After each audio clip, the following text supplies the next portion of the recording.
जब भी आपके घर पर किसी एडवोकेट के नाम से कोई नोटिस आता है तो जनरली लोग उस नोटिस को अवॉइड करते हैं, लेने से मना कर देते हैं। पोस्टमैन को कह देते हैं भाई 50-100 रुपए पकड़ और लिख दे कि लेने वाला घर पर नहीं था, लॉक लगाकर चला गया या बाहर रहता है, ऐसा वगैरह वगैरह कुछ भी करके भिजवा देते हैं।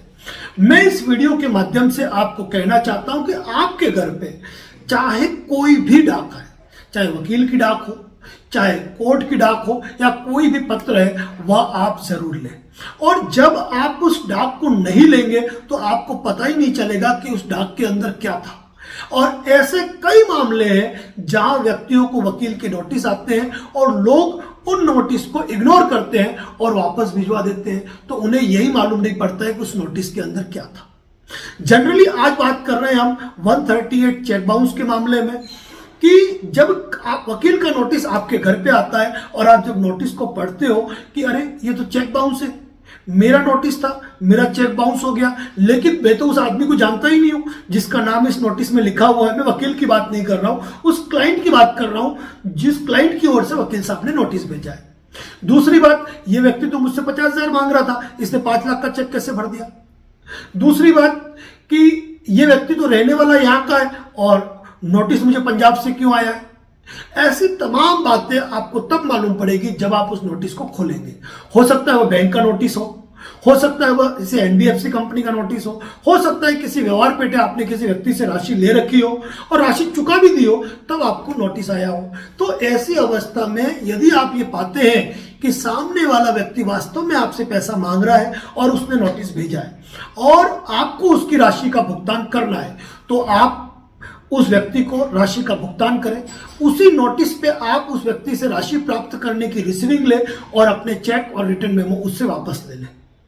अब ऐसी अवस्था में अगर आपको लगता है कि आपके चेक का दुरुपयोग हुआ है, गलत यूज हुआ है, उस व्यक्ति को जानते ही नहीं हो या फिर छोटी राशि मांग रहा था, बड़ी राशि का चेक बाउंस करा दिया या और कोई दूसरी बात हो, ऐसी कंडीशन में आपको उस 138 नोटिस का रिप्लाई देना चाहिए।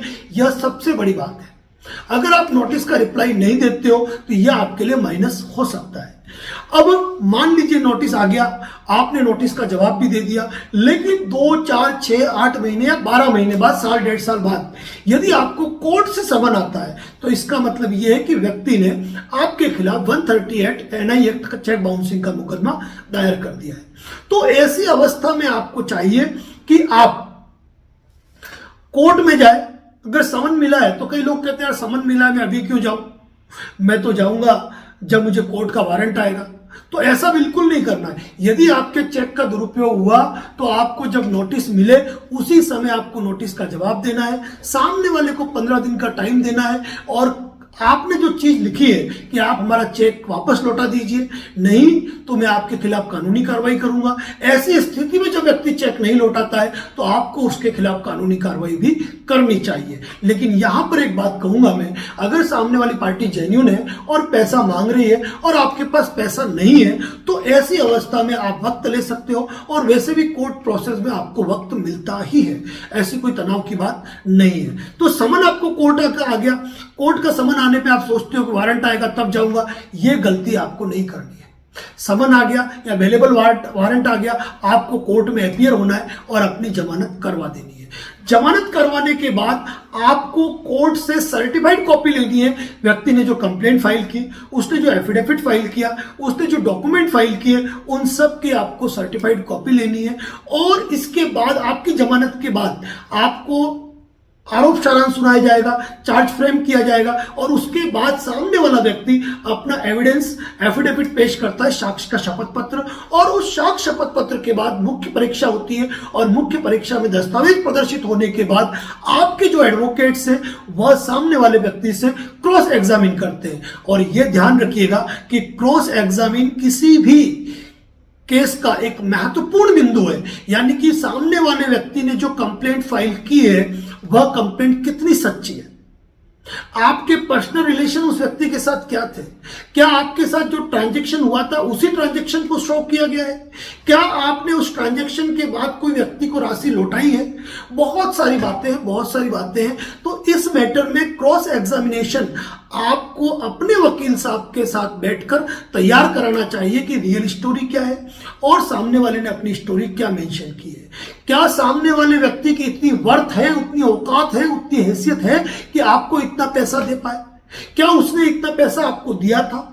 किस तरीके से दिया था? कितनी राशि का उसने ज्यादा चेक भर दिया? उसके बाद चेक कैसे गया? चेक की इबारत किसने भरी? आपके सिग्नेचर है? आपने चेक कब दिया? व्यक्ति को आपने पैसा लिया तो कब लिया? किस तरीके से लिया? किस मोड से लिया? और क्वेश्चन की बाढ़ होती है, बाढ़।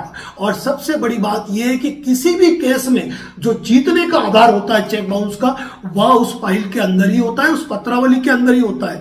पेनी नजर आपकी भी चाहिए, आपके वकील साहब की भी चाहिए। और दूसरी बात, मैं एक बात कहूंगा, आपके वकील साहब तो आपको केस जिताने के लिए प्रयास करेंगे ही करेंगे, लेकिन आपको यह चाहिए कि आप किसी 138 NI एक्ट स्पेशलिस्ट एडवोकेट से, जो आपके शहर के हो सकते हैं, दूसरे जिले के हो सकते हैं, दूसरे राज्य के हो सकते हैं, आप उनसे भी परामर्श जरूर करें और अपने जो रियल स्टोरी है वो लिखकर उन्हें दे और आपका जो कंप्लीट सर्टिफाइड कॉपी है वह भी आप उनको दे, ताकि उसके आधार पे बेस्ट क्रॉस एग्जामिनेशन आपके मैटर में तैयार होगा। और एक बात मान के चलिएगा, एक व्यक्ति अपने आप को कितना भी परिपूर्ण क्यों नहीं मान ले, उसके कंप्लेंट में कमियां होती है, स्टोरी में कमी होती है। और आपको क्या करना है, आप वैसे तो देखा जाए तो 139 सेक्शन जो है NI एक्ट का, यह प्रिजम्पशन करता है कि चेक पर आपने अगर दिया है तो इसका मतलब यह है कि अभियुक्त को साबित करना है इस मामले में कि वो गिल्टी नहीं है। तो पूरे केस में संदेह उत्पन्न करना है, पूरे केस के अंदर आपको जो स्टोरी उसने मेंशन की है उस स्टोरी को वो क्लियर ही नहीं कर पाए, यह कोशिश आपके वकील साहब और आपकी होनी चाहिए।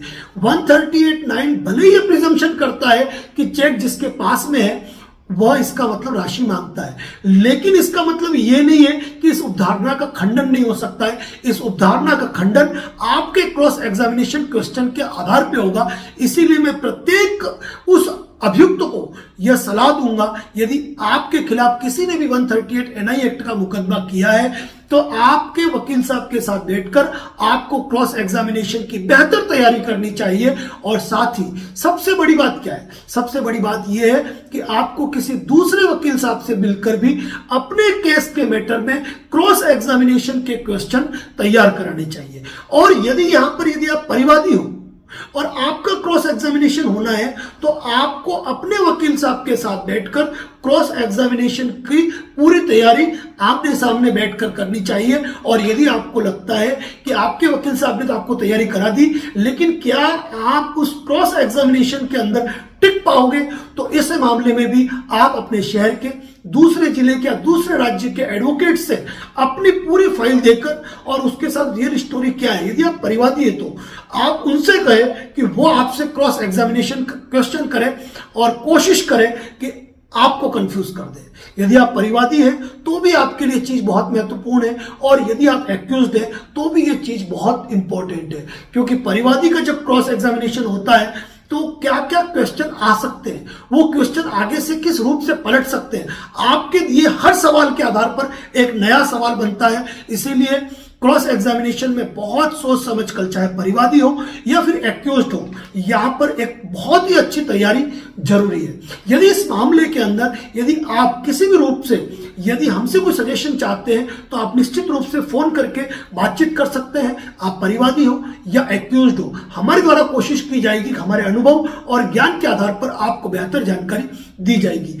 तो यदि चेक का केस जीतना चाहते हैं, परिवादी हो या अभियुक्त हो, आपको एक better and better cross examination की तैयारी करनी चाहिए। यदि परिवादी हो तो सामने वाले वकील के क्वेश्चन में उलझ के नहीं रह जाओ, और यदि आप अभियुक्त हो तो आपके वकील साहब ऐसे बेटर क्वेश्चन करें कि सामने वाला कोर्ट से भागता नजर आए और दूसरी पेशी पर कोर्ट में उपस्थित भी नहीं हो। इस बारे में यदि आपके कोई भी सवाल है तो निश्चित रूप से आप हमें कॉल करके बातचीत कर सकते हैं। हमसे सलाह चाहते हैं, सुझाव चाहते हैं तो मोस्ट वेलकम। शाम 6 से 7 के बीच में आप हमें कॉल करके बात कर सकते हैं। इसी प्रकार के अपडेट हमारे यूट्यूब चैनल, फेसबुक पेज पर दिए जाते हैं।